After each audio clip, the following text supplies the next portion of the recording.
Ryan Robertson has held many positions in his broadcast career: reporter, producer, news director. Recently, he took on a new role here at Straight Arrow News: podcaster. What a time to be alive, right? When we can live in this opportunity of this technology that allows us to reach so many people in so many places with relative ease is, to me, just kind of mind-boggling.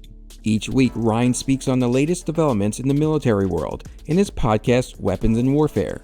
He says the medium is giving him the freedom to talk about these topics as they are meant to be discussed to an audience on a wide range of platforms. We're given a certain amount of time to tell our stories that we gather from around the country, and really just exploring the space and how we do that. We're not pigeonholed into a certain formula or a certain format. We're able to kind of say, this is the best way that this story needs to be told, so that's how we're going to tell this story. Ryan is part of the ever-growing population of podcasters behind the resurgence of the audio industry. Not since radio was king have people flocked to audio as their go-to source for entertainment. But who knows the reason? The shadow knows. Well, what we do know is there are over 414 million podcasts out in the world, each trying to get you to like and subscribe. What's been so incredibly exciting over the past 4 years is seeing podcasting develop into, the newest mass reach medium. Will Pearson is the president of iHeart Podcasts, the #1 podcast publisher in the world, with more than 750 originals to its name. If you look back 5-6 years ago, you would still call it a niche medium and just this really exciting and interesting space, but not necessarily reaching the masses. Well, today, podcasting is reaching 135 million people every single month in the US alone. Almost 500 million people when you look beyond that. Though the word podcast was first coined in 2004, the medium truly popped onto the scene most notably a decade ago, when Serial grabbed listeners by their ears. From This American Life and WBEZ Chicago, it's Serial, one story told week by week. I'm Sarah Koenig. Downloaded more than 300 million times, Serial became the first podcast to receive a Peabody Award and launched the true crime genre of podcasting. And I'm so honored and pleased to get to present this award to Serial and Sarah Koenig. The series inspiring not only podcast creators, but influencing television productions. So what's next podcast-wise? What we need is a hot, fresh, dead body, preferably right here or very near to here. Somewhere lay a sniper's nest. You know this is happening. We might as well just start. In 2006, 22% of the adult population in the US was aware of podcasting. In 2022, that number rose to 80%. In Edison Research's Infinite Dial survey, it found 47% of Americans 12 years and older have listened to a podcast in the past week. That's up 10% over last year. 192 million people, that's 67% of the US population, say they have listened to a podcast in their lifetime. The Interactive Advertising Bureau's Matt Chapo says there's pretty much a podcast for everyone these days. There's this incredible opportunity for people that want to learn or know or dive into any topic of interest to them, across so many different genres and verticals. That's the beauty of podcasting. There's just so much wonderful content out there that podcast creators are producing every day. And there's this wide canvas of, content that people who love to learn about things get a chance to come and interact with. The podcast business is booming. Boom! The biggest podcast of all, The Joe Rogan Experience, with over 14.5 million followers on the Spotify platform alone. Spotify striking a multi-year deal with the host earlier this year, reportedly worth around $250 million. That news came just days after SiriusXM's announcement, a reported $100 million for a 3-year deal for exclusive rights to Smartless, the podcast hosted by actors Jason Bateman, Sean Hayes, and Will Arnett. Now, this doesn't mean these podcasts are only available on these specific platforms. It just means these audio outlets are able to give their subscribers perks like early access, and the companies themselves, they gain ad sale revenue. And boy, are there ad sales. A lot of people are describing this current era as a golden age of audio, right?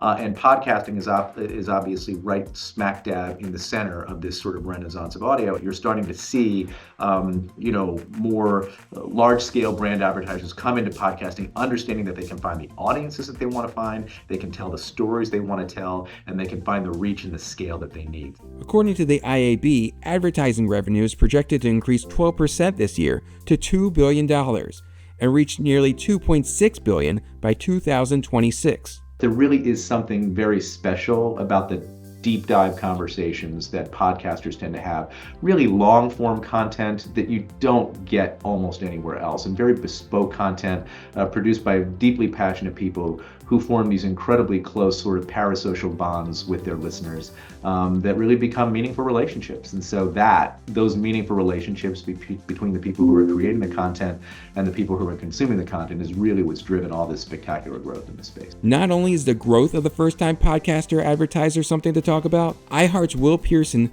points out that the change in the type of advertiser is a testament to the strength of the podcasting industry. If you looked back 5 or 6 years ago, the majority of your advertisers in the space would have been what we call direct response advertisers. You think your mattress companies, your boxed meal companies, those that give you a discount code to say, the next time you visit the website, be sure to use the code for our podcast and you'll get a discount on this. Those direct response advertisers were the ones that proved the effectiveness of host-read ads and of podcast advertising. And then big brands started waking up to that and realizing, oh, wow, this is an opportunity to engage people in a very intimate and new and direct way. And podcast listeners are paying attention to these ads. In fact, Dentsu's Attention Economy podcast study shows podcast ads hold consumers' attention longer than social media, digital video, and TV ads. IAB says the comedy and sports genres are at the top of the list when it comes to both listeners and advertisers. Chapo says this shows people aren't just heading to podcasts to be informed and find community, but also to kick back and be entertained. One other podcast genre doing that, while also making nostalgia hip, the Rewatch podcast. An hour ago. The idea of doing a podcast together, the reason why I said yes is so we could hang out together. I know you from 30 years ago really well. Pretty well. Yeah. We Big Three decided that we will be taking Tuesdays back. That's right. We are your hosts of That Was Us, a rewatch podcast starting May 14th. And continuing week after week. You will be able to listen to our episodes wherever you get your podcasts, and you'll be able to watch our episodes on the That Was Us YouTube channel. Andrea, we are bringing back The Milkman, The Paperboy, and Evening TV. We're excited to introduce How Rude, Tanneritos, a Full House rewatch podcast. Full House cast members actually have 2 rewatch podcasts. And then there's The Ringer's Bill Simmons, who hosts a rewatch podcast called The Rewatchables. Pearson says these trips down memory lane make up one of the most popular genres for iHeart. I guess that was another thing when you think about what people are looking for in podcasting, that bit of escape or that entertainment from all that is stressful, even looking back to times that were less stressful, thinking about the nostalgia play in podcasting is a huge one. And so, being able to say, I want to look back to 10 years ago when I was in love with the, show One Tree Hill, and to have Sophia Bush and the cast from One Tree Hill being able to revisit that show with something like Drama Queens. And so we've probably got, 10 different shows in the sort of broader rewatch / companion show category. Chapo says advertisers are also looking for ways to be part of the podcast. Take Hyundai in the rewatch podcast Pod Meets World with the cast of the 90s TGIF sitcom Boy Meets World. When it comes to Pod Meets World, we're synonymous with 2 things: watching our younger selves on a TV show from 30 years ago and loving Hyundai. Hyundai also sponsored episodes of the show where the cast stayed in the house depicted on the sitcom. Chapo says new technologies in analyzing podcast content and viewership are helping to quell advertisers' fears that the podcasting world is the wild, wild west. One of the terrific advancements that we've seen over the last year or two, and this is also reported in last year's podcast revenue report, is this incredible uptick in the usage of brand suitability and brand safety filtering in podcasting. If you're anything like me, you refuse to be held back not by time, not by expectations, and not by needlessly throwing money away into the pockets of big wireless. As we continue to see advances in the way that artificial intelligence is used to analyze podcast episode transcripts and not just understand in sort of a blunt keyword-based way where there is safety to be found and where there's alignment to be found for brand advertisers, but also to really get into like the sentiment and the true understanding of the meaning of a podcast episode. It opens up all sorts of contextual targeting opportunities and chances for brands to do brand storytelling in these incredibly aligned ways. In the end, it's not the relationship between the advertiser and the show that draws the public in, but the connection between the host and the listener. You have this extraordinary relationship between people who are producing podcast content and the people who are coming to consume it.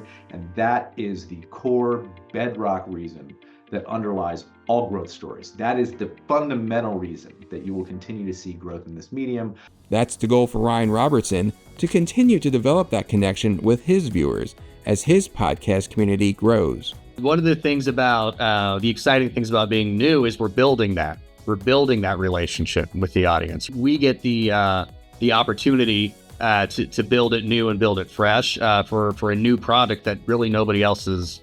I mean, there's other people out there talking about war and military type topics, but not in the way that we're doing it, where we're trying to really reach the masses. And Ryan's not shy about joining in with that ubiquitous but useful podcaster expression.